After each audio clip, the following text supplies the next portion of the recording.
அபிஷேகம் தந்து வழி நடத்தும். அக்கினி நெருப்பாயிறங்கி வரும். அபிஷேகம் தந்து வழி நடத்தும்.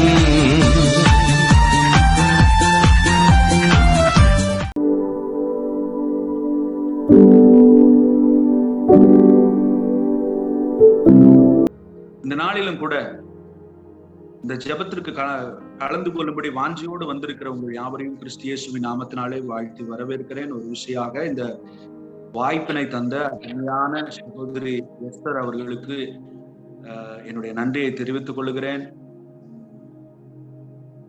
இப்படியாக ஒரு வாய்ப்பை கொடுக்க ஆண்டவர் ஏற்படுத்தின இந்த நல்ல தருணத்திற்காக ஆண்டவருக்கு நான் நன்றி செலுத்துகிறேன். கடந்த முறை நான் பேசின பொழுது நான் சொன்னேன், ஏன் ஜெபிக்க வேண்டும், ஜெபம் என்றால் என்ன, ஏன் நாம் ஜெபிக்க வேண்டும்? ஆண்டவர் எல்லாவற்றையும் அறிந்திருக்கிறவராய் இருக்கிறாரே. அவருக்கு ஒரு பெயர் உண்டு, ஆம்னிஷியன்ட் என்று ஆங்கிலத்திலே சொல்லுவார்கள். தமிழிலே சர்வ ஞானியாய் இருக்கிறார். Our God is an omniscient God. He knows everything. Nothing is hidden from his sight. நாம் எல்லாரும் அவருக்கு முன்பாக நிர்வாணிகளா இருக்கிறோம். நமக்குள்ளாக ஒரு எண்ணம் தோன்றுவதற்கு முன்பாகவே, நினைவுகள் உண்டாவதற்கு முன்பாகவே அவைகளை எல்லாவற்றையும் அவர் அறிந்து வைத்திருக்கிறார். அவருக்கு தெரியாதது ஒன்றுமே. நாம நாளைக்கு என்ன சிந்திக்க போறோம்ன்றது கூட முன்பாகவே தேவன் அறிந்து வைத்திருக்கிறார். அப்படிப்பட்ட தேவனிடத்துல அப்போ அவருக்கு எல்லாவற்றையும் தெரிந்திருக்கிறவர் அவராக நம்முடைய வாழ்க்கையில எல்லா காரியத்தையும் அவராக செய்திட வேண்டியதானே? ஏன் நாம ஜெபித்தாதான் நடக்குமா அப்படிங்கிறதுக்கு கடந்த முறை நான் பதில் சொன்னேன். எத்தனை பேர் கலந்து கொண்டீங்களோ உங்களுக்கு ஞாபகம் இருக்கும் நான் விசுவாசிக்கிறேன். அதை நான் ஒருவேளை அன்றைக்கு வராதவர்கள் இன்றைக்கு இருப்பீர்கள் என்றால் உங்களுக்காக ஒரு நிமிடம் அதை நான் சொல்லிவிட்டு நான் கடந்து வாசிக்கப்படுகிறேன். நாம் ஏன் ஜெபிக்க வேண்டும்? நாம் ஜெபித்தாதான் ஆண்டவர் கிரியை செய்ய முடியுமா? எல்லாவற்றையும் அறிந்தவராச்சு, அவராக முன்வந்து எல்லாவற்றையும் செய்யலாமே அப்படின்னு ஒருவேளை நாம் நினைப்போமானால் அதற்கான பதில், நாம் ஏன் ஜெபிக்க வேண்டும்? தேவன் மனிதனை தன்னுடைய சாயலாக உண்டாக்கினார். எப்படிப்பட்ட சாயல்? தன்னுடைய சாயல். ஆதியாகமம் 1:26 28 வயது வசனம் உங்களை நீங்க வாசிக்கும் பொழுது அங்கே மனிதனை உண்டாக்கின பொழுது தேவன் தம்முடைய சாயலாக உண்டாக்கினார். அந்த சாயல் நம்முடைய வெளிப்பிரகாரத்தில் இல்லை, நமக்கு உள்ளாக இருக்கு. நம்முடைய வெளிப்பிரகாரம்னு சொல்லப்பட்டு நம்முடைய சரீரம், இந்த சரீரத்துல அவருடைய சாயல் இல்லை. நம்முடைய ஆவியில உள்ளான மனிதன்ல அவருடைய சாயலை பெற்றிருக்கிறோம். இந்த சாயலின்படி மனிதனுக்கு தேவன் ஒரு அதிகாரத்தை கொடுத்திருக்கிறார். சுயமாக சிந்திக்கவும் செயல்படவும் முடிவெடுக்கவும் கூடிய ஆற்றலை தேவன் மனிதனுக்கு கொடுத்திருக்கிறார். எனவே இப்போ அந்த ஆற்றலை கொடுத்த பிறகு இப்ப தேவனே எல்லாவற்றையும் நம்முடைய வாழ்க்கையில செய்து விட்டார். அப்போ அந்த ஆற்றலை கொடுத்ததற்கான பலன் இல்லை, பயன் இல்லை, பயனற்று போய்விடும். தேவன் நம்மை ரோபோட்ஸா உண்டாக்கல, சுயமாய் சிந்தித்து செயல்படக்கூடிய ஆற்றலை தேவன் நமக்கு கொடுத்திருக்கிறார். நாம எப்படி முடிவெடுக்கக்கூடிய ஆற்றல், அது வில் பவர் என்று சொல்வார்களே, அந்த சுய சித்தம் நமக்கு கொடுக்கப்பட்டிருக்கிறது. இந்த சுய சித்தம் எதற்காக கொடுக்கப்பட்டிருக்கிறது? தேவனை போலவே தேவன் எப்படி காரியங்களை செய்கிறாரோ, தேவன் எப்படி முடிவெடுக்கிறாரோ, அவரே எல்லா காரியங்களையும் டிசைட் பண்ணி சூஸ் பண்ணி அழகா செய்யறாரோ, அதே போல மனிதனும் அப்படிப்பட்டவனா இருக்க வேண்டும், ஆளுகை உடையவனா இருக்க வேண்டும். எல்லாவற்றின் மீதும் அவனுக்கு ஆளுகை செய்கிற அதிகாரத்தையும் கொடுத்து அவன் வாழ்க்கைக்கும் அவனையே அதிகாரியாக்கி, அதே சமயத்தில் அவன் தன்னை தானாக முன்வந்து அவன் சார்ந்திருக்க வேண்டும். அவர் ஏதோ ஆட்டி வைக்கிற ஒரு பொம்மை மாதிரி மனுஷன் இருக்கக்கூடாதுன்றதுனாலதான் இப்போ தனக்கு அந்த வல்லமையை கொடுத்திருக்கிறார். நமக்கு அந்த வல்லமையை கொடுத்திருக்கிறார். இப்ப இப்படிப்பட்ட வல்லமையை கொடுத்த பிறகு அவரே எல்லாத்தையும் நம்ம வாழ்க்கையில செய்வாரானால் அந்த வல்லமை தேவையற்றதாய் மாறிவிடும். எப்படி தேவையற்றதா மாறிடும்? இப்ப எல்லாமே இத இன்னும் தெளிவா சொல்லணும்னா, நீங்க ஏதேன் தோட்டத்துல பாத்தீங்கன்னா ஆண்டவர் அந்த ஜீவ விருட்சத்தின் கனியையும் வைத்திருந்தார், நன்மை தீமை அறியக்கூடிய கனியையும் வைத்திருந்தார். சில நேரங்களில நமக்கு கேள்வி இருக்கும், அந்த கனியை மாத்திரம் வைத்திராமல் இருந்திருந்தா எவ்வளவோ நல்லா இருந்திருக்குமே. என்னது, அந்த நன்மை தீமை அறியக்கூடிய கனியை அந்த விருட்சத்தை வச்சதுனால தானே எல்லா பிரச்சனைக்குமே அதானே காரணம். அதை அவனுக்கு வைக்காம இருந்திருக்கலாம், அதை சாப்பிடக்கூடாதுன்னு சொல்லாம இருந்திருக்கலாமே. ஆனா யோசித்து பாருங்க, ஒருவேளை அந்த ஜீவ விருட்சத்தின் கனியை மாத்திரம் வச்சுட்டு இந்த மரத்தை வைக்காம தேவன் இப்படிப்பட்ட ஒரு கட்டளையை கொடுக்காம இருந்தாருன்னா, அதை நீ புசிக்க கூடாதுன்ற கட்டளையை கொடுக்காம இருந்திருந்தா அங்க ஏதாவது சூசிங்ன்ற ஆப்ஷன் இருந்திருக்குமா? அவன் தெரிந்து கொள்ள வேண்டியது எல்லாமே நல்லதா இருக்கிறப்ப அவன் எதை பார்த்தாலும் அது நல்லதுதான், எதை தொட்டாலும் நல்லதுதான், எதை புசித்தாலும் அது நல்லதா இருக்கும் பொழுது அங்க ஆப்ஷனே கிடையாது. அவனுக்கு அங்க முடிவெடுக்கக்கூடிய அந்த அதிகாரம் இருந்தும் அது பயனற்றதா இருக்கும். அப்போ அவனுக்கு முடிவெடுக்கக்கூடிய அதிகாரத்தை கொடுத்துட்டு அப்ப ஆப்ஷனுக்காக ஒரு காரியம் வைக்கப்பட்டிருக்கு. அந்த நன்மை தீமை அறியக்கூடிய கனிய ஆண்டவர் அங்க வச்சிருந்தார். அதை வச்ச பிறகு அவன்கிட்ட சொல்றாரு, இதை நீ புசிக்கிற நாளிலே சாகவே சாவாய், அதை தொடாத, அத புசிக்காத அப்படின்றார். இப்போ மனிதன் சுயமாய் சிந்தித்து முடிவெடுக்கணும். அவன் அந்த மரத்துக்கிட்ட போக கூடாதுன்னு அந்த போற நேரத்துல கூட அவர் தடுத்திருக்கலாமே, தடுக்கல. சாப்பிட போறாங்கன்னு தெரியும், சர்ப்பம் பேசிட்டு இருக்குன்றது ஆண்டவருக்கு தெரியுமா தெரியாதா? ஆனாலும் அதை புசித்தார். எனக்கு அன்பான தேவ பிள்ளைகளை நன்றாக கவனிங்க. இதுல இருந்து என்ன விளங்குது அப்படின்னா, ஆண்டவர் மனிதனுக்கு ரெஸ்பெக்ட் கொடுத்திருக்கிறார். God has created us in his own image. நம்மை தேவனுடைய சாயல்ல அவரை போலவே உண்டாக்கி மரியாதை கொடுக்கிறார். எவ்வளவு ஒரு நல்ல தேவன் பாருங்க. நம்மளை ஏதோ ஒரு பொம்மை மாதிரி உண்டாக்கும். இப்போ நாம ஜெபித்தாதான் அவர்கிட்ட எதையாவது பெற்றுக்கொள்ள முடியும். ஏன் ஜெபித்தாதான் பெற்றுக்கொள்ள முடியும்? இப்ப நம்ம அதிகாரம், நம்முடைய வாழ்க்கையினுடைய அதிகாரம் நம்முடைய கைகளில் இருக்கிறது. நாம ஜெபிக்கிறோம் அப்படின்னா நம்ம என்ன சொல்லுவோம்? தெய்வமே, கடவுள்னு ஒருத்தர் இருக்கிறாரு, எவ்வளவுதான் நாம் எனக்கு பலன் கொடுக்கப்பட்டிருந்தாலும், எனக்கு அதிகாரம் இருந்தாலும், இந்த பாவம் நிறைந்த இந்த உலகத்துல அவரை விட்டு பிரிந்து என்னால் வாழ முடியாது. மனுஷனை உண்டாக்கும் பொழுதே, டிசைன் பண்ணும் போதே தேவன் தன்னோடு இணைச்சு ஒரு கனெக்ஷனை போட்டுதான் உண்டாக்குனார். மனுஷன் தான் இல்லாம இயங்க முடியாதபடிக்கு தான் உண்டாக்குனாரு. ஆனா பாவம் மனிதனையும் தேவனையும் பிரித்து விட்டது. இப்ப பிரிச்ச பிறகும் இப்ப நமக்கு முடிவெடுக்கக்கூடிய அதிகாரம் நம்ம கையில இருக்கு. இப்ப நாமாய் முன் வந்து, நாமாய் நம்மை தாழ்த்தி தேவனை அறிந்து அவர் இல்லாம என்னால வாழ முடியாதுன்றத நாம உணர்ந்து அவரிடத்தில் போய் கேட்டால் ஒழிய தேவனால் நமக்கு ஒரு காரியத்தையும் செய்ய முடியாது. ஏன்னா அதிகாரம் என் கையில் இருக்கிறது. அப்ப நான் ஜெபிக்காம இருக்கிறப்ப என்ன சொல்ல வரேன்? போன வாட்டி சொன்னேன், அது திரும்பியும் சொல்றேன். நான் ஜெபிக்காம இருக்கிறேன் அப்படின்னா நான் என்ன சொல்ல வரேன்? இது என் வாழ்க்கை sir. This is my life. I will decide my life. I will do whatever that I want to do. நான் என்ன செய்ய விரும்புகிறேனோ நான் அதை செய்து கொள்ளுவேன். எனக்கு யாருடைய உதவியும் தேவையில்லை. என்கிட்ட பணம் இருக்கு, என்கிட்ட அழகு இருக்கு, என்கிட்ட படிப்பு இருக்கு, என்னிடத்துல எல்லாம் இருக்கு. நான் எதற்கு இன்னொருத்தர்கிட்ட ஹெல்ப் கேட்கணும் அப்படின்னு சொல்லி இருக்கிறவங்க தான் தேவனிடத்துல கேட்க மாட்டாங்க.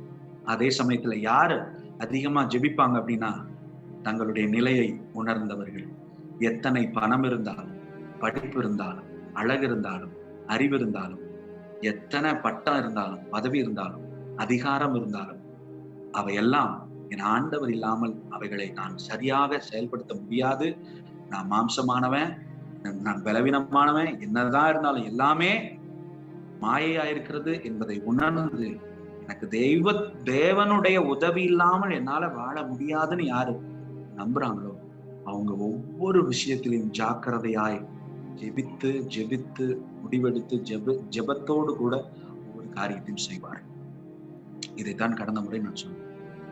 இப்ப அதனை தொடர்ந்து சரி ஜெபிக்கணும்னு தெரியுது, அதுக்காக நான் இப்ப என்ன சொல்ல போறேன்னா, நான் ஒவ்வொரு நாளும் ஜெபிக்கிறேன் பிரதர்.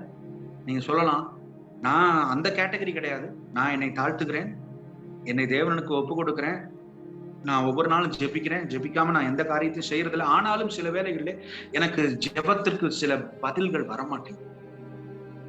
என் ஜெபத்திற்கு பதில் வரமாட்டேங்குது. பதில் தரும் ஜெபத்தை எப்படி செய்யும்? இன்னைக்கு தலைப்பு இதுதான். என்னது? பதில் தரும் ஜெபத்தை எப்படி செய்யும்? இயேசு ஜெபித்த ஒவ்வொரு ஜெபத்திற்கும் பரலோகம் பதில் தந்தது. இயேசுவினுடைய ஒரு ஜெபத்திற்கும் பரலோகம் மறுப்பு சொல்லவே இல்லை. அதற்கு என்ன ரகசியம் என்று கேட்டீர்கள் என்றால், ஒரே வார்த்தையில சொல்லிடலாம். ஆனா சொல்லிட்டேன்னா சுவாரஸ்யம் இல்லாம போயிடும். இயேசு எதை தொட்டாலும் அவைகளுக்கு உடனே உடனே உடனே உடனே ஆன்சர் கிடைச்சது. ஆனா இன்றைக்கு ஒவ்வொரு நாளும் நாம் பல விஷயங்களுக்காக நாம் அங்கலாய்ப்போடு கூட வேதனையோடு கூட நாம் ஜெபிக்கிறோம். ஆனால் நம்முடைய வாழ்க்கையில சில ஜெபங்களுக்கு பதிலே இல்லை. பல நாட்களாய், பல வருடங்களாய், பல மாதங்களாய், பல வாரங்களாய் ஜெபித்துக் கொண்டே இருக்கிறோம். ஆனால் சில ஜெபங்களுக்கு பதில் வரல.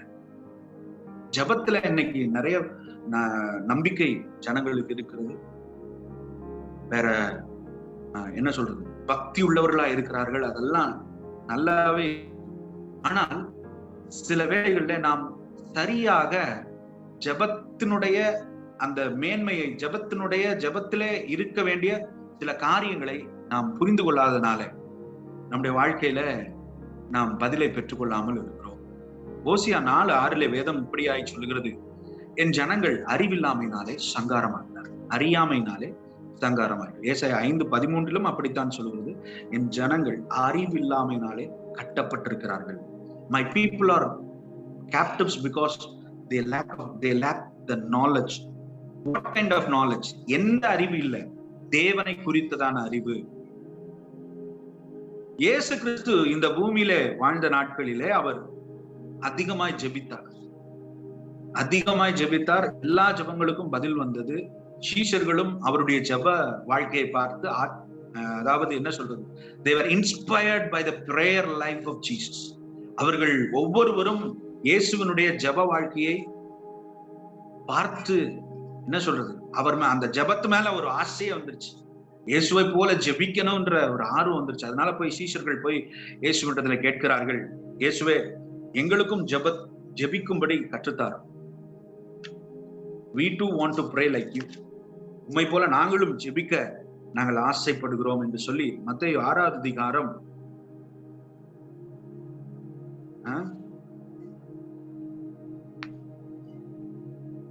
8வது வசனத்திலிருந்து வாசிக்கிறேன்.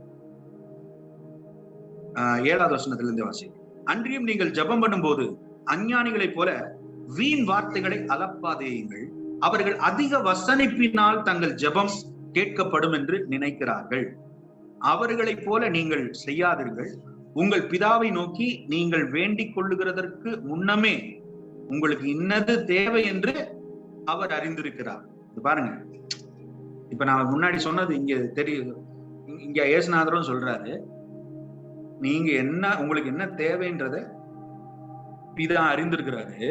அதனால என்ன பண்ணாதீங்க, நிறைய சொன்னாதான் அவருக்கு கேட்கும் அப்படின்ற மாதிரி நினைக்காதீங்க அப்படின்ற.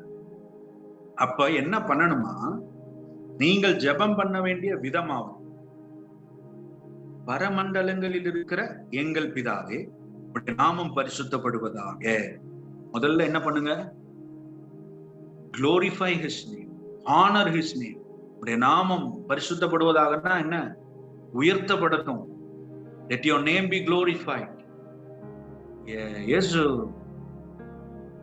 எதை விரும்புறாரு அப்படின்னா, பிதாவுக்கு மகிமைய முதல்ல இந்த பூமியில கொண்டு வர்றதுதான் ஜெபத்தினுடைய தொடக்கம் எப்படி இருக்கணுமா. அதனாலதான் நம்ம ஆராதிக்கிறோம். இந்த பிரசன்னம் வர்றதுக்காக அவரை துதித்து ஆராதித்து அவருடைய மகிமை நம்முடைய வாழ்க்கையில அது வரும்போது அவரை பிரியப்படுத்த அந்த காலத்துல எல்லாம் இதை எதற்கு ஒப்பனையா சொல்லலாம்னா, இந்த காலத்துல புலவர்கள்லாம் என்ன பண்ணுவாங்களாம், அரசன்ட்ட ஏதாவது வெகுமதி பெறணும்னா அரசனுக்கு ஏற்றார் போல அரசனை பற்றி புகழ்ந்து பாடி, உண்மையா பொய்யான்னு தெரியாது, ஆனா பல வகையில அந்த அரசர்கள் இடத்துல இருந்து வெகுமதியை பெற்றுக்கொள்ளும்படி பல விதமான புலவர்கள் போய் அவர் அரசவையில நின்று அவருக்கு முன்பாக பாடல்களை பாடி கவிதைகளை சொல்லி பரிசுகள் பெற்று போவதாக நாம் வரலாறுல வாசித்திருக்கிறோம். இது அது போலதான். எப்படி அவர் மனசை குளிர பண்ணிட்டா. முதல்ல நம்ம என்ன செய்யணுமா, இந்த ஒன்றாவது அந்த முதல்ல இருக்கிற அந்த பாயிண்ட், பரமண்டலங்களில் இருக்கிற எங்கள் பிதாவை உம்முடைய நாமம் பரிசுத்தப்படுவதாக, உம்முடைய நாமம் உயர்த்தப்படட்டும். Let your name be glorified. உம்முடைய நாமத்தை உயர்த்த, அவருடைய நாமத்தை உயர்த்த, நீர் நல்லவர், நீர் வல்லவர், நீர் கிருபையுள்ளவர், நீர் மாறாதவர் அப்படின்னு நீங்க சொல்ல சொல்ல சொல்ல சொல்ல, உண்மையாய் சொல்ல சொல்ல, இருதயத்தின் ஆழத்திலிருந்து சொல்ல சொல்ல. நீங்க கவனிச்சிங்களா என்னன்னு தெரியல, நான் ஆராதிக்கிற போது நான் சொன்னேன், உதட்டளவில் அல்ல, இருதயம். ஆராதனை என்பது it is not something like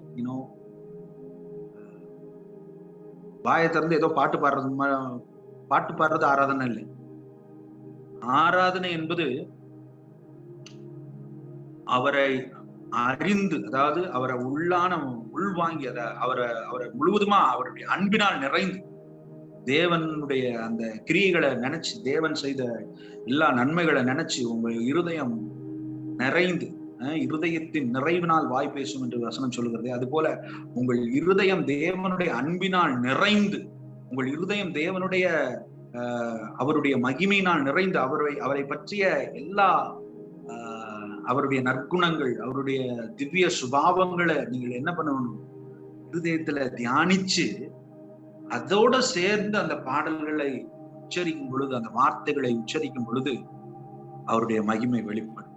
அவர் பிரியமுள்ளவராய் இருக்கிறார்.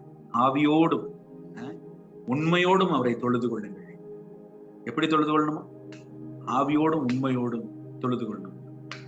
அப்படி நாம தொழுது கொள்ளுகிறப்ப அங்க என்ன நடக்குதா, அவர் நம்மில் மகிழ்ந்து என்ன பண்றாரு, அவர் இறங்கி வந்து நமக்கு வேண்டியதை அவர் இன்னதென்று அறிந்திருக்கிறார். சங்கீதம் 37:4 உன் தேவனாகிய கர்த்தரிடத்தில் நீ மனமகிழ்ச்சியா இரு, அப்பொழுது அவர் உன் இருதயத்தின் வேண்டுதல்களை அருள் செய்வார் என்று வசனம் சொல்லுகிறார். அப்படின்னா என்னங்க, கர்த்தரிடத்துல மனமகிழ்ச்சியா இருக்கிறதுனா என்ன? மனமகிழ்ச்சினா என்ன? Delight your self. ஆங்கிலத்துல டிலைட் என்ற வார்த்தை பயன்படுத்தப்பட்டு, டிலைட்டிங், பி ஜாய்ஃபுல், அவரை நினைச்சு சந்தோஷமா. இந்த டிலைட் என்ற வார்த்தை எப்படின்னா, திளைக்கிறது. தமிழ்ல திளைத்து அப்படின்னு சொல்லுவாங்க. எப்படி திளைக்கிறது? அப்படியே உங்களையே நீங்களே மறக்கிறது. அவருக்குள் அவரை நினைச்சு நினைச்சு உங்களையே, நம்மை நாமே மறந்துட்டு முழுக்க முழுக்க அவர் போக்கஸ்ல வந்துருவாரு. அவருடைய சித்தம், அவருடைய விருப்பம். அப்ப என்ன நடக்கும் அப்படின்னா, அந்த வசனம் ஏன் அப்படி எழுதியிருக்கு, உன் தேவனாகிய கர்த்தரிடத்திலே நீ மனமகிழ்ச்சியா இரு, அப்பொழுது அவர் உன் இருதயத்தின் வேண்டுதல்களை என்ன பண்றாரா, அருள் செய்வார். அப்படின்னா அது அவருக்கு எப்படி ஈஸியா மாறும் அப்படின்னு சொல்றேன். நல்லா கவனிங்க. நீங்க இப்ப ஆண்டவரை நினைச்சு ஆண்டவருக்குள்ள மகிழ்ச்சியா இருக்கிறப்போ, இப்ப அவர் எண்ணங்கள் உங்கள் எண்ணமா மாறிடும், அவருடைய விருப்பங்கள் உங்களுடைய விருப்பமா மாறிடும். இப்ப உங்க இருதயமே உங்க விருப்பங்கள் எல்லாம் போயிட்டு அவருடைய விருப்பமா மாறிடும்.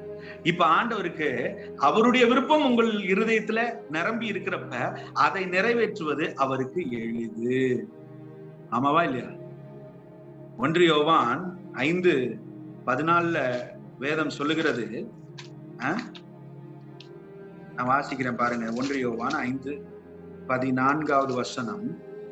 நாம் எதையாகிலும் அவருடைய சித்தத்தின்படி கேட்டால் அவர் நமக்கு செவி கொடுக்கிறார் என்பதே அவரை பற்றி நாம் கொண்டிருக்கிற தைரியம். This is the confidence that we have in him, that if we ask anything according to his will, he will surely answer for that prayer. இன்றைக்கு நம்முடைய ஜெபங்கள், நாம் ஜெபிக்கிறோம், ஆனால் தேவ சித்தத்தை அறிந்து ஜெபிக்கிறோமா?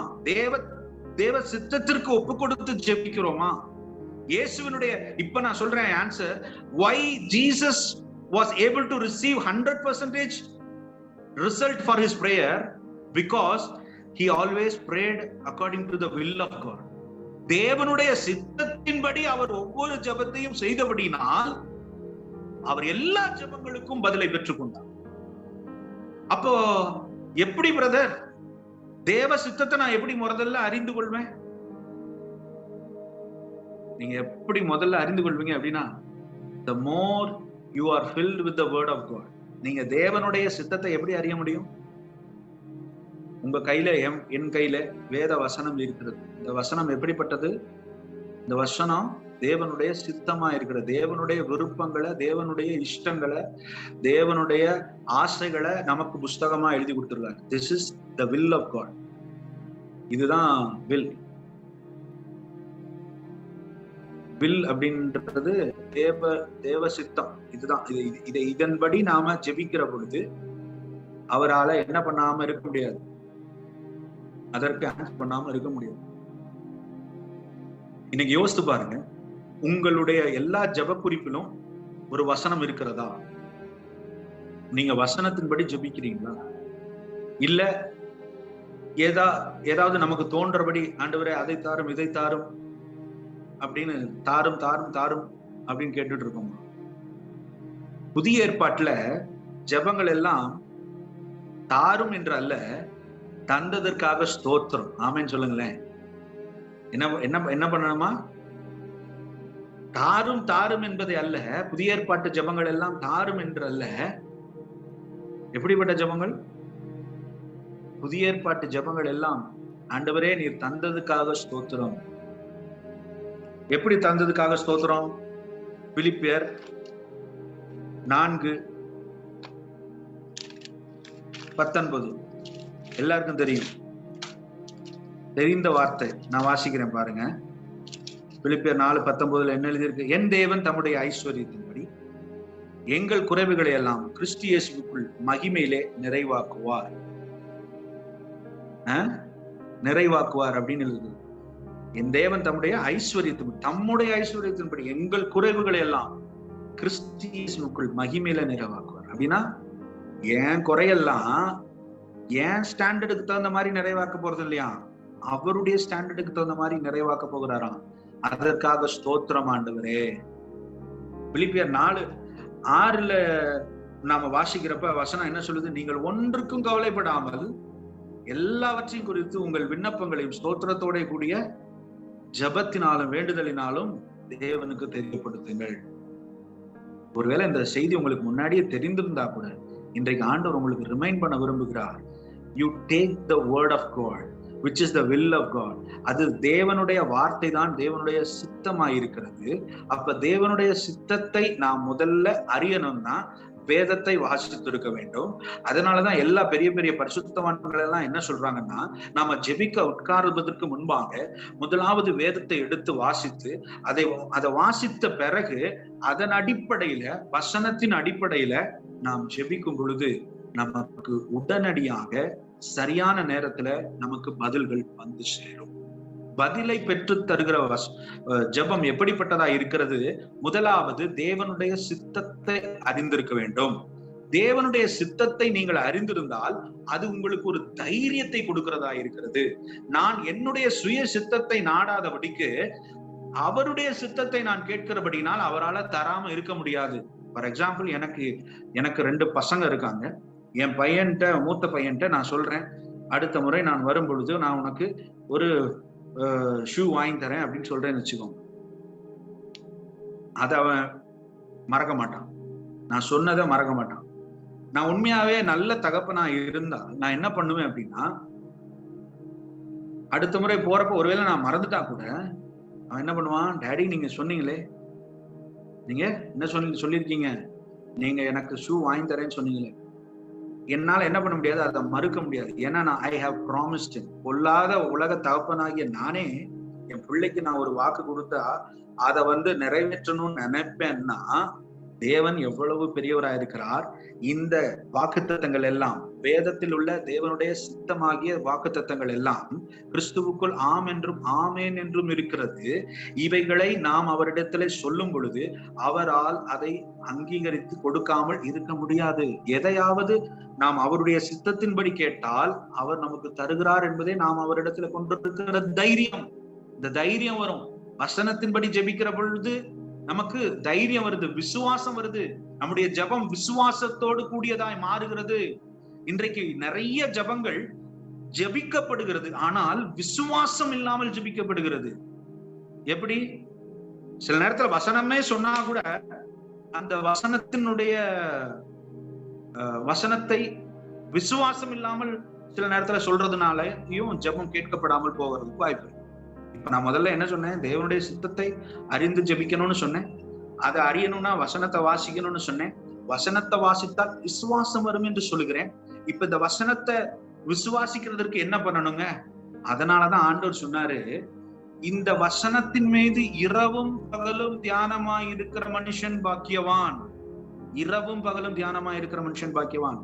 அதாவது இப்போ எல்லார்கிட்டயுமே நான் கேட்கிறேன், இங்க இப்ப இந்த ஜபத்துல கலந்துருக்கிற இப்ப 14 பேர் தான் இருக்கிறீங்க. இந்த 14 பேர்ல ஒவ்வொருத்தையும் தனித்தனியா கேட்டேன்னா, இயேசுவை நீங்க விசுவாசிக்கிறீங்களா கேட்டா, நாங்க விசுவாசிக்கலாம்ல, ஜபத்துக்கு கலந்து கொள்றோம் அப்படின்னு கண்டிப்பா சொல்லுவீங்க. ஆனா நான் கேட்கிறேன், இப்ப நீங்க நல்லா ஆழமா யோசித்து பாருங்க. நீங்கள் விசுவாசித்ததுனாலதான் கலந்து கொள்றீங்க. ஆனா உங்கள் விசுவாசம் 2 வகையா இருக்கலாம். ஒன்று, உங்கள் மூளை அறிவுல நீங்க விசுவாசிக்கலாம். 2வது, உங்கள் இருதயத்தில விசுவாசிக்கிற விசுவாசம். ரோமருக்கு எழுதின நிருபம் 10வது அதிகாரம் 10வது வசனம் இப்படியாய் சொல்லுகிறது, நீதி உண்டாக இருதயத்திலே விசுவாசிக்கப்படும், ரட்சிப்புண்டாக வாயினாலே அறிக்கை செய்யப்படும். நீதி உண்டாகணும்னா இருதயத்திலே விசுவாசிக்கப்படணும். அங்கே வேதம் சொல்லுகிறது இருதயத்திலே விசுவாசிக்கப்படுகிற விசுவாசம். அது எப்படிங்க இருதயத்துல எப்படி விசுவாசம் வரும்? அது என்ன இருதய விசுவாசம்னா என்ன? இருதயத்துல எப்படி விசுவாசிக்கிறது? இப்ப ஒரு பையன் ஜெபம் பண்ணிட்டே இருந்தான். என்ன ஜெபம் பண்ணானா? அவங்க அப்பாவுக்காக ஜெபம் பண்ணான். அவங்க அப்பா வந்து பெரிய பாஸ்டர். ரொம்ப நாளா ஒரு பையன் அவங்க அப்பாவுக்காக என்ன ஜெபம் பண்றான்? ஆண்டவரே, எங்க அப்பாவுக்கு ஒரு அடி இறக்க மாட்டேன், ஒரு அடி இறக்க மாட்டேன், ஒரு அடி இறக்க மாட்டேன். இந்த ஜெபத்தை ஒருத்தர் ரொம்ப நாளா இவன் ஜெபம் பண்றத கூர்ந்து கவனிச்சிருக்கிறார். அப்ப அந்த பையன்ட்ட ஒரு நாள் கேட்டாராம், தம்பி, நானும் பார்த்துட்டே இருக்கிறேன், பல சமயங்கள்ல நீ வாய் திறந்து ஜெபம் பண்றப்போ ஒரு அடி இறக்கும், ஒரு அடி இறக்கும்னு சொல்லி ஜெபம் பண்றியா, அது என்ன ஒரு அடியா இருக்கும்? அதுவா அங்கிள், வேற ஒன்றும் இல்ல, எங்க அப்பா ஒரு கிரேட் ஸ்காலர் பைபிள். அவருக்கு வந்து மூளை அறிவிலே அவருக்கு வசனங்கள் எல்லாம் தெரியும். ஆனா அவர் இருதயத்துல அது இறங்கிடுச்சுன்னா, ஒரு அடி இறங்கிடுச்சுன்னா, அவனுக்கு தெரிஞ்ச அறிவு ஒரு அடி இறங்கினா இருதயம் இருக்கு அப்படின்ற மாதிரி. அதனால ஒரு அடி அவருக்கு இருதயத்துல அது விளங்கிடுச்சு அப்படின்னா அவர் வாழ்க்கை மாறிடும், அவரு பெரிய ஊழியக்காரர் ஆயிடுவார் அப்படின்னு சொன்னாங்க. இன்றைக்கு நான் உங்கள்கிட்ட கேட்கிறேன், உங்களுடைய அறிவு, தேவனை விசுவாசிக்கிறேன் என்று சொல்லுகிற அறிவு, உங்களுடைய ஜெபம், உங்களுடைய வேத வாசிப்பு, அது உங்களுடைய மூளை அறிவிலே விசுவாசிக்கப்படுகிறபடி அல்லது மூளை அறிவிலே தெரிஞ்சபடி நீங்களும் நானும் ஜெபம் பண்றோமா? இல்ல உண்மையாய் இருதயத்திலே விசுவாசத்தோடு கூட? இருதயம் என்பது என்ன அப்படின்னு கேட்டீங்கன்னா, ஆவி, ஆத்மா, சரீரம். மனிதன் ஆவி, ஆத்மா, சரீரம். ஆதியாகமம் 1வது அதிகாரம் 27வது வசனத்திலே, தேவன் பூமியின் மண்ணினாலே மனுஷனை உண்டாக்கி தம்முடைய சுவாசத்தை அவன் நாசியிலே ஊதினார், அப்பொழுது அவன் ஜீவன் ஆத்மாவானான், ஜீவாத்மாவானான் என்று எழுதப்பட்டிருக்கிறது. அப்படின்னா என்ன அர்த்தம்? இந்த வெளிப்பிரகாரமான ஒரு சரீரம் நமக்கு கொடுக்கப்பட்டிருக்கிறது. தேவன் நம்மை நம்ம ஆவியா தான் நம்மளை உண்டாக்குனார். நாம ஆவி மனிதர்களா இருக்கிறோம். We are spirit being.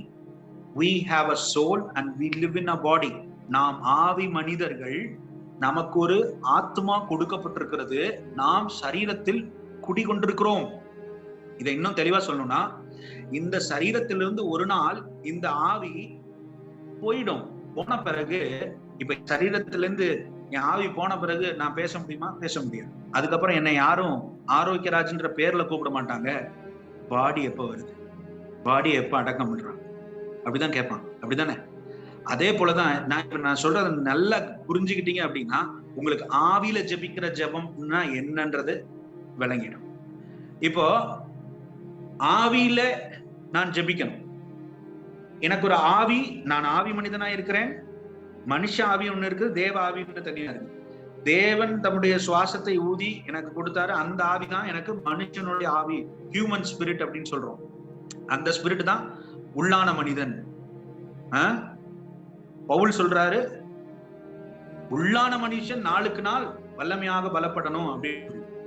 அப்ப அந்த உள்ளான மனுஷன் தான் நிஜமான ஆரோக்கியராஜ். அந்த உண்மையான ஆரோக்கியராஜ் இப்ப நீங்க என்ன வீடியோல எல்லாரும் பார்த்துட்டு இருக்கீங்க.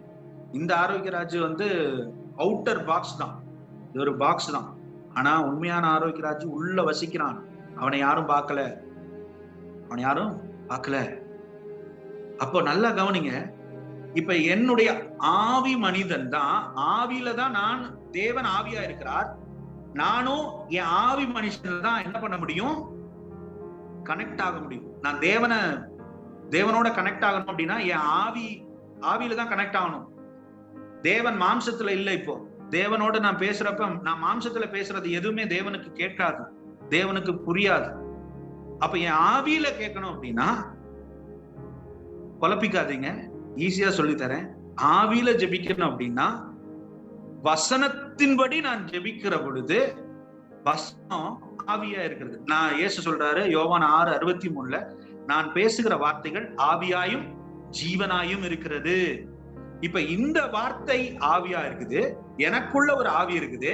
இந்த வார்த்தை எடுத்து நான் என் ஆவியில வைத்து என் வாயில அறிக்கை செய்கிற பொழுது அதுதான் ஆவியா மாறி அங்க என்ன சொல்றது, ஆவிக்கும் லிங்க் வருது. இப்ப புரியுதா? எத்தனை பேருக்கு புரிஞ்சிருச்சுன்னு தெரியல. புரிய கர்த்தர் உதவி செய்வாராக. நான் மறுபடியும் சொல்றேன், நான் ஆவியா இருக்கிறேன். இப்ப எனக்கு தேவனோட கனெக்ட் ஆக எனக்கு ஒரு ஆவி எலிமெண்ட் தேவைப்படுது. அதுக்கு தான் இந்த வார்த்தை ஆவியா இருக்குது. இயேசுநாதர் சொல்லிட்டாரு, நான் பேசுகிற வார்த்தைகள் ஆவியாயும் ஜீவனாயும் இருக்கிறது. அப்ப இந்த ஆவியான வார்த்தையை எடுத்து என் வாயில வச்சு நான் அறிக்கை செய்கிற பொழுது, அதை ஜபமா மாத்துற பொழுது அது ஸ்பிரிட் ரெல்ம்ல போய் தேவனிடத்துல சேருகிறது.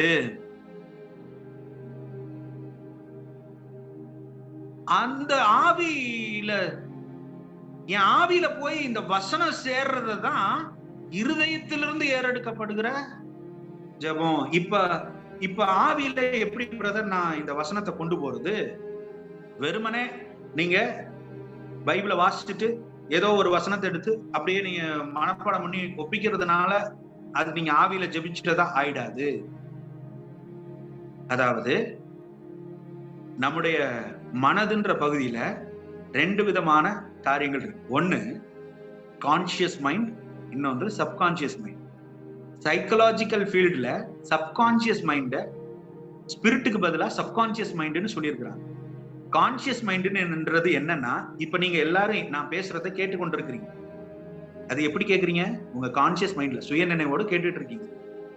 இப்ப கேட்டுக்கொண்டிருக்கிறத நீங்க எப்ப திரும்ப திரும்ப இதையே கேட்டுக்கொண்டே இருப்பீங்கன்னா, வசனத்தை திரும்ப திரும்ப மெடிடேட்டிங் அப்படின்ற வார்த்தைக்கு என்ன அர்த்தம்னா மட்டர் என்று ஆங்கிலத்துல சொல்றாங்க. மட்டர்னா எப்படி? மட்டர் என்றால் என்ன? இந்த மாடு என்ன பண்ணுமா, அசை போட்டுட்டே இருக்கும். தான் சாப்பிட்டது எல்லாத்தையும் திரும்ப திரும்ப என்ன பண்ணும், வாயில கொண்டு வந்து வச்சு அதை அசை போட்டு அதனுடைய ஜூஸ் எல்லாம் ஃபுல்லா எக்ஸ்ட்ராக்ட் பண்ணி அது ரத்தத்துக்குள்ள கலக்கணும். அது போல ஆண்டவர் சொல்லிட்டாரு, இரவும் பகலும் தியானமா இருக்கிற மனுஷன் பாக்கியவான். எந்த வசனத்துல? இந்த வசனத்தின் மீது இரவும் பகலும். இந்த வசனம் எப்போ நம்மளுடைய ஆவியில போய் சேரும் அப்படின்னா, அதை நம்ம திரும்ப திரும்ப திரும்ப திரும்ப திரும்ப திரும்ப பேசிக்கிட்டே இருக்க. தியானம் பண்றது அப்படின்றதுன்னா என்ன? திரும்ப திரும்ப பேசிக்கிட்டே இருக்கும். நீங்க எவ்வளவுக்கு எவ்வளவு இந்த வசனத்தை திரும்ப திரும்ப வாசிக்கிறீங்களோ, அதை வாயினால அறிக்கை செய்றீங்களோ, அந்த அளவிற்கு என்ன நடக்கும், உங்களுக்குள்ள அந்த சுய நினைவுல இருக்கிற அந்த வசனங்கள் ஆழ் மனதாகிய உங்கள் ஆவியில போய் டெபாசிட் ஆகும். ஆழ் மனதுல போய் டெபாசிட் ஆகும். ஆழ் மனதுல டெபாசிட் ஆன பிறகு அங்கிருந்து புறப்பட்டு வர்ற ஒவ்வொரு வார்த்தையும் அது தேவனிடத்துல நேரடியாக போய் சென்று. ஆண்டவரே, இதை விளக்கி சொல்றதுக்கு எனக்கு தெரிஞ்ச எனக்கு கொடுத்திருக்கிற கிருபையில எல்லாம் சொல்லிட்டேன். ஒருவேளை இதை விளங்கலைன்னா தயவு செய்து நீங்க சொல்லுங்க. நான் இதை இன்னும் ஆழமா நான் உங்களுக்கு சொல்லித்தர விரும்புகிறேன். ஆவியிலே ஜெபிக்கப்படுகிறவா, அதாவது இருதயத்திலே விசுவாசம் எப்படி வரும் அப்படின்னா, இருதயத்துல விசுவாசிக்கப்படணும் அப்படின்னா அது திரும்ப திரும்ப வசனம் உங்கள் ஆவிக்குள்ள போயிட்டே இருக்கணும். இத ஒரு எக்ஸாம்பிளோட சொல்லணும் அப்படின்னா, இங்க கலந்துட்டு இருக்கிற எல்லாருக்குமே காரை பத்தி தெரியும். கார் அப்படின்னா என்ன? ஒரு வாகனம் 4 சக்கரம் இருக்கும், ஒரு ஸ்டியரிங் இருக்கும், அதுல 4 சீட் இருக்கும், 4 பேர் உட்கார்ந்து போலாம் அப்படின்ற மாதிரி அறிவெல்லாம் இருக்கும். நிறைய பேருக்கு இருக்கும். எல்லாருக்குமே கார்னா என்னன்னு தெரியும். ஆனா எல்லாருக்கும் கார் ஓட்ட தெரியுமா? தெரியாது. அப்ப கார் ஓட்ட தெரிஞ்சவங்க என்ன பண்ணாங்க? அதுக்காக நேரம் செலவழிச்சு பல மணி நேரம் அந்த கார்ல உட்கார்ந்து அந்த ஸ்டியரிங்க பிடிச்சு ஆக்சிலேட்டர் எது, பிரேக் எது, கிளட்ச் எது இதெல்லாம் படிச்சாங்க. படிச்சு அதை ஓட்டி பிராக்டிஸ் பண்ணாங்க. ஒவ்வொரு நாளும் ஓட்டி ஓட்டி பழகுனாங்க. ஒரே நாள்ல கத்துக்கல, 2 நாள்ல கத்துக்கல, 3 நாள்ல கத்துக்கல, ஒரு வாரத்துல கத்துக்கல, பல மாதங்கள் அதிலேயே ஸ்பெண்ட் பண்ணி அப்புறம் ஒரு ப்ரொஃபஷனல் டிரைவரா மாறினாங்க. காரை பத்தி தெரிஞ்சதுனால உங்களுக்கு காரை ஓட்ட தெரியும்ன்றது அவசியம் இல்லை. அதே போல வசனம் எனக்கு தெரிஞ்சதுனால நான் விசுவாசிக்கிறேன்றது அர்த்தம் இல்ல. வசனத்தை ஒவ்வொரு நாளும் அதை சுவைக்க சுவைக்க சுவைக்க சுவைக்க, அந்த வசனத்தை வாசிக்க வாசிக்க வாசிக்க, அதையே யோசிக்க யோசிக்க யோசிக்க, அதை தியானிச்சுக்கிட்டு, அதனாலதான் ஆண்டவர் சொன்னாரு, அந்த வார்த்தை உன் வாயை விட்டு பிரியாது இருப்பதாக. அதை பத்தியே பேசிட்டு, அதை பற்றியே பேசிக் கொண்டிரு. அப்பதான் அது இருதயத்தை போய் சேரும். சங்கீதம் 45:1 வேத வசனம் சொல்லுகிறது, என் நாவு விரைவா எழுதுகிறவனுடைய எழுத்தாணி. அப்படின்னா என்ன பண்ணலாமா? இந்த நாவை கொண்டு உங்கள் இருதயமாகிய பலகையில நீங்க எழுதலாம். இப்ப நான் என்ன பண்ணிட்டு இருக்கேன்? ஒவ்வொருத்தருடைய இருதயத்திலையும் எழுதிட்டு இருக்கிறேன். வசனத்தை விதைச்சிக்கிட்டு இருக்கிறேன், எழுதிட்டு இருக்கிறேன். என் நாவை கொண்டு, என் நாவாகிய இந்த எழுத்தாணியை கொண்டு உங்களுடைய இருதயங்களிலே எழுதி கொண்டிருக்கிறேன். அப்ப நீங்க இந்த வசனத்தை நீங்க பேச பேச, வசனத்தை நீங்க அறிக்கை செய்ய உங்களையும் அறியாம நீங்க என்ன பண்றீங்க? உங்களுடைய மூளை அறிவில இருக்கிற அந்த வசனங்கள் ஆழ் மனதில போய் பதியும். ஆழ் மனதில பதிஞ்சிட்டா என்ன நடக்கும்? விசுவாசம் ஆழ் மனதிலிருந்து புறப்பட்டு, அந்த விசுவாசத்தோடு கூட, இருதயத்திலிருந்து புறப்படுகிற விசுவாசத்தோடு கூட நீங்கள் ஜெபிக்கப்படுகிற ஒவ்வொரு ஜெபத்திற்கும் இம்மீடியட்டா பலன் வரும். இம்மீடியட் ரிசல்ட்ஸ் வரும். நீங்கள் அவருடைய சித்தத்தை அறிந்துட்டீங்க, அவருடைய சித்தத்தை இப்ப நீங்க விசுவாசிக்கிறீங்க. அது நிமித்தம் அது உங்கள் இருதயத்திலிருந்து விசுவாசிக்கப்பட்டதுனால அதற்கான பதில்கள் உடனடியாக வரத்திலிருந்து அது சாங்ஷன் பண்ணப்படுகிறது. விசுவாசம் உள்ளவனுடைய ஜெபம் பிணியாளியை குணமாக்கும் என்று வசனம் சொல்லு. அப்போ ஏனோ தானோ என்று ஜெபிக்கப்படுகிற ஜெபம் அல்ல. ஜெபம் நம்முடைய மூச்சா இருக்குது. ஜெபித்து கொண்டே இருக்கணும். ஜெபம் என்பது நம்மை தாழ்த்துவதற்கு, தாழ்த்தி நம்முடைய இயலாமையை தேவனுக்கு தெரியப்படுத்துவதா இருக்கிறது. இன்னொரு வகையில ஜெபம் என்னன்னா, அவருடைய சித்தத்தை அறிந்து அந்த சித்தத்தை தேவனிடத்துல சொல்லி அதையே நம்மகிட்ட, அதாவது இது எப்படின்னா, கடல்ல இருக்கிற தண்ணி சூரிய வெப்பத்தினால என்ன பண்ணுது? சூரிய வெப்பத்தினால கடல்ல இருக்கிற தண்ணி ஆவியா போகுது, மேல போயிட்டு திரும்ப அதுவே மழையா திரும்ப வருது. அதே போலதான் நீதியின் சூரியனாகிய இயேசுவுக்கு முன்பாக நாம நிற்க நமக்குள்ளிருந்து ஏறெடுக்கப்படுகிற, அவருடைய சித்தத்தின்படி ஏறெடுக்கப்படுகிற ஜெபம் எல்லாம் அங்க போய் மழையா, ஆசீர்வாதம் என்கிற மழையாய் திரும்ப நமக்கே வருஷிக்கப்படுகிறது. இது ஒரு சைக்கிள். தேவ சித்தத்தை அறிந்து தேவ சித்தத்தின்படி ஜெபிக்கப்படுகிற ஜெபங்கள் அவரிடத்திலே சென்று மீண்டுமாய் அவரிடத்திலிருந்து அந்த சித்தத்தை அவர் பிளஸ் பண்ணி நமக்கு ஆசீர்வாதமா திரும்ப அனுப்புறதுதான் ஜெபம். ஒருவேளை நான் ரொம்ப அதிகமா பேசியிருந்தா மன்னிச்சுக்கோங்க. ஏன்னா இத தெளிவா சொல்லணும்னா இதுக்கு எனக்கு நேரம் பத்தாது. இது பல நாட்கள் ஒரு சப்ஜெக்டா டீச் பண்ற ஒரு காரியத்தை எப்படியாவது உங்களுக்குள்ள இதை இன்றைக்கு எளிமையான முறையில சொல்லி கொடுக்கணும்ன்றது ஆசையோட நான் இந்த சப்ஜெக்ட் எடுத்துட்டேன். இது எத்தனை பேருக்கு ஆசீர்வாதமா இருந்ததுன்னு எனக்கு தெரியல. ஆனாலும் கர்த்தர் நிச்சயமா இதை விளங்க பண்ணுவாரா. இன்றிலிருந்து உங்களுடைய ஜெப வாழ்க்கை மாறட்டும் என்று சொல்லி நான் ஆசீர்வதிக்கிறேன். இந்த நாளில கூட உங்களுக்கு இந்த ஜெபம் என்ற காரியத்துல இன்னும் ஏதாவது தெளிவு வேணும்னா நீங்க கேட்கலாம். தொடர்ந்து கர்த்தர் தாமே உங்களை ஆசீர்வதிப்பாராக. God bless you. Thank you.